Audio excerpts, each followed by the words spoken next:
Sir से जान लेते हैं सर। बड़े आंकड़े आए हैं बिकवाली के एफआईएस के, हालांकि घरेलू फंड ने उससे ज़्यादा खरीदे, लेकिन 11,700 करोड़ के आसपास की बिकवाली के आंकड़ों का सच, ये आंकड़े कितने खतरनाक है, कितने बड़े हैं, कितने छोटे हैं, और इस आंकड़ों के अंदर लेंस लगाकर क्या देखना है, ये पहला हमारा आज का सवाल है। ग्लोबल रिकवरी सिर्फ नाम की है या काम की है? अमेरिका 600 बढ़ा है, हमें खुश होने जैसी फीलिंग आनी चाहिए या नहीं आनी चाहिए? जीडीपी के आंकड़े और जीएसटी के आंकड़े क्या गांव पर मरहम लगाने का काम करेंगे? और एक और बड़ा सवाल, 22,000 के बेहद करीब पहुंचे हम, 21,700 22,000, ये जो सपोर्ट रेंज है ये बचेगी या टूटेगी, ये बड़ा सवाल है। और अगर टूटना भी है तो टूटने के पहले क्या कोई एक रिकवरी होगी उसके बाद टूटेगी, या सीधे सीधे ऐसे ही गई भैंस पानी में टाइप हो जाएगा? तो देखते हैं, ये सारे सवाल हैं जिनके जवाब देंगे। लेकिन सबसे बड़ा आपको जो पहला पूछना है आप पूछिए सर। शॉकर तो एफआईआईज ही रहे हैं, क्योंकि अभी तक तो चलिए हम 1,500 से 3,000 तक के आसपास की कैश सेल्स देखते थे, लेकिन इतनी बड़ी सेल्स सर इस साल की सबसे बड़ी एफआईआई कैश सेल्स है, if I am not wrong. तो मैं तो पहले समझना चाहूंगी क्या हुआ, ये हुआ क्यों और इसका मतलब क्या है? नहीं, आप जितना सोच रही हैं ना 11,700 करोड़ का आंकड़ा की इतनी बड़ी बिकवाली, उतनी बड़ी बिकवाली है नहीं, कैसे? उससे बड़ी है। उतनी बड़ी नहीं, उससे बड़ी है। मैं बताता हूँ कैसे। 11,700 करोड़ का आपको बिकवाली का आंकड़ा दिख रहा है, और शुक्रवार को एमएससीआई रीबैलेंसिंग का असर था। और एमएससीआई रीबैलेंसिंग की वजह से 7 से 8,000 करोड़ की खरीदारी और हुई है। सो इफेक्टिवली अगर आप देखते हैं एफआई ने 20,000 करोड़ का बेचा है। मैं ऐसे स्ट्रेस हो रही हाँ, आप खाली 11,000 करोड़ का ये स्ट्रेस मत लीजिए, अगर लेना ही है तो पूरे ही लीजिए।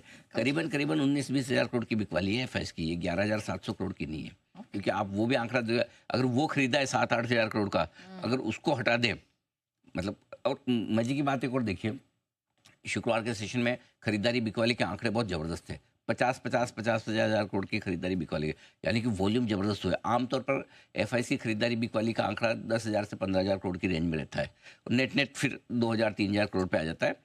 10-12 हज़ार करोड़ की खरीदारी, 10-12-15 हज़ार करोड़ की बिकवाली। शुक्रवार को 50-50 हज़ार करोड़ के आसपास की बिकवाली और खरीदारी के आंकड़ा है, यानी कि एक्टिविटी काफ़ी ज़्यादा थी एफआईएस की। सो बेचा एक्चुअली देखा जाए तो काफ़ी ज़्यादा। अब बड़ा सवाल ये नहीं कि इतना बड़ा बेचा है, इतना बड़ा बेचा, उससे तो हम डर ही रहे हैं, लेकिन डर दूसरा ज़्यादा है, और वो है कि इस लेवल पर, एग्जैक्टली है ना भाई, इस लेवल पे आके बेचो, मतलब पूरे महीने में इन्होंने बेचा है करीबन 59,000 का, उनमें से 11-12 हज़ार करोड़ का तो आज ही बेच डाला, मतलब शुक्रवार को, है ना। तो कहने का मतलब ये कि इस लेवल के आसपास अगर इतना बड़ा बेच रहे हैं तो ये थोड़ा डराने वाला तो है। मतलब पहले ये लग रहा था कि जब से इन्होंने वो 23,000 का लेवल तोड़ा, उसके बाद से आंकड़े छोटे हो गए थे। 2,000, 3,000, 4,000 करोड़, उसी रेंज में 5,000 करोड़ के ऊपर का आंकड़ा, क्योंकि पिछला जो बिकवाली का आंकड़ा अब तक का सबसे बड़ा था एफआईएस का इस साल का, वो 6,000 करोड़ प्लस का था। तो आप सोचो ना, इसका मतलब 2 महीने में 6,000 करोड़ से बड़ी बिकवाली एक भी दिन नहीं की, करेक्ट।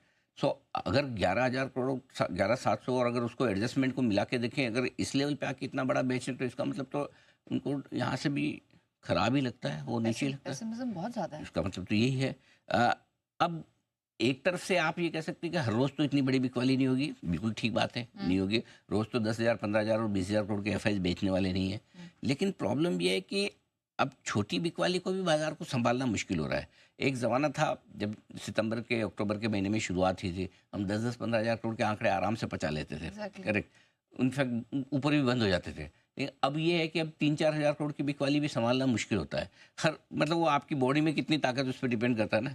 बहुत मजबूत है, एक झटका लग जाए तो आप संभाल लेंगे, और मतलब बहुत कमज़ोर है, हल्की सी हवा भी चलने लगे तो आप हिलने लग जाएंगे, वैसा हाल है। तो हमारे मार्केट तो क्या है, अभी ऐसा हाल है कि मतलब खाली आपको ख्याल आ जाए कि गिरना चाहिए, उसी से गिर जाते हैं, कारण मिले न मिले। तो मेरा ये मानना है कि इन लेवल्स के आसपास थोड़ा सा प्रेशर तो है। और अब जो शुक्रवार के आंकड़े, उसमें एक इंटरेस्टिंग चीज़ और है। एक तो हमने बताया कि जितनी बिकवाली दिख रही है उससे बड़ा है, ठीक है।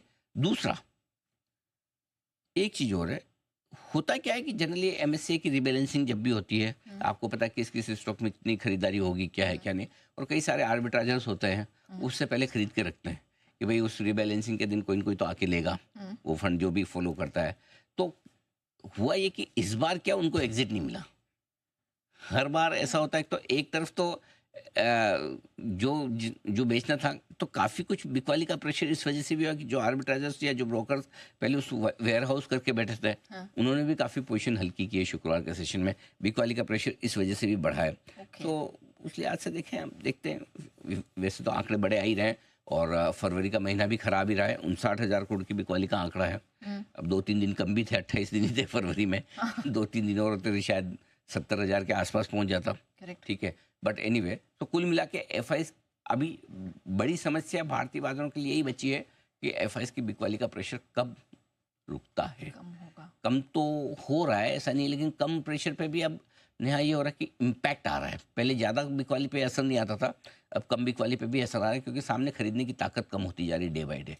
लोकल्स में सिर्फ थोड़े बहुत फंड देखो, ऐसा देखा जाए तो लोकल फंड्स को तो आप क्रेडिट दीजिए, 11,700 के सामने उन्होंने 12,300 करोड़ की खरीदारी है, उनसे ज़्यादा खरीदा है। एग्जैक्टली। तो उनकी तरफ से तो कहीं कोई समस्या है नहीं। तो काबिले तारीफ है। थोड़ा सा एक, अच्छा, रिटेल तो पूरी तरह से गायब है, लेने का तो नाम ही नहीं है। जो थोड़ा बहुत बेचना है वो बेच ही रहे हैं। थोड़ी बहुत खरीदारी अगर कहीं से आ रही है, तो वो सिर्फ और सिर्फ प्रमोटर्स की वजह से आनी शुरू हुई है, कुछ कुछ शेयरों में। लेकिन वो कितने गिनती के 15 शेयर होंगे, 20 शेयर होंगे दिन के, 50 शेयर होंगे, जहां प्रमोटर डायरेक्टली या इनडायरेक्टली खरीदते होंगे। इसके बियॉन्ड तो है नहीं। सो बट ठीक है, जहां प्रमोटर्स को वैल्यू लग रही है, धीमे धीमे वो खरीदना शुरू कर रहे हैं, बस उतना ही। सर, इससे पहले मैं आगे बढ़ूँ, एक छोटा सा सवाल था। जो टिपिकली इस तरह के कमजोरी का मार्केट जब होता है, एक्सटेंड कर जाता है, तो क्या नॉर्मली हम देखते हैं एफआईआईस का इतना भारी बिकवाली का एक्शन आता है? नहीं, ये तो एक्सेप्शनल है।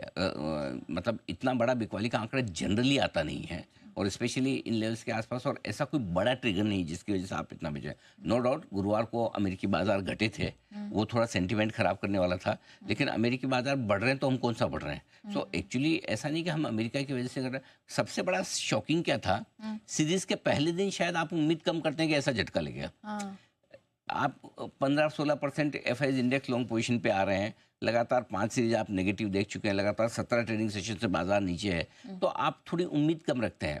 प्रॉब्लम यही है कि उस दिन, अच्छा, ज़्यादातर लोगों ने ये सोचा भी होगा कि एमएससीआई रीबैलेंसिंग की वजह से खरीदारी आएगी। हाँ। सो आप जब है ना, वो जैसा सोचो वैसा ना हो, तो वो झटका बड़ा होता है। तो शुक्रवार का झटका उस मायने में बड़ा था एक्चुअली। Okay, done.